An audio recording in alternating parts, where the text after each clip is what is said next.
Magandang agham Pilipinas, kayo'y nakatutok sa DOSTV Bantay Bulkan. Pagtaas ng aktibidad na itala sa Bulkang Kanlaon sa Negros Island.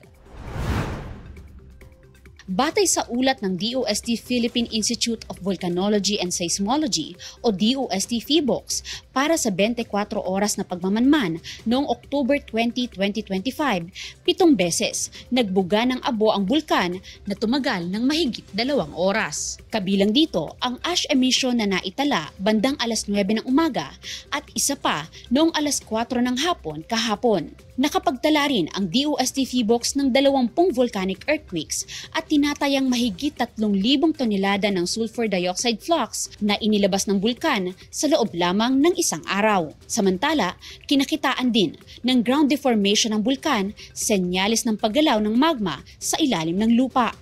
Nakapagtala rin ng malakas na pagsingaw na umabot ng higit 400 metro ang taas mula sa bunganga ng bulkan. Kung matatandaan, nitong October 15, nakapagtala rin ang ahensya ng ash emission sa Kanlaon na makikita sa time-lapse footage na ibinahagi ng DOST PHIVOLCS sa kanilang mga social media accounts.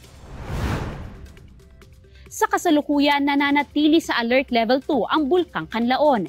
Ibig sabihin nito, may posibilidad pa rin ng biglaang phreatic explosion. Kaya naman paalala ng DOST PHIVOLCS, mahigpit pa rin ipinagbabawal ang pagpasok sa 4-kilometer permanent danger zone ng nasabing bulkan. Gayun din ang pagpapalipad ng anumang aircraft malapit sa tuktok nito.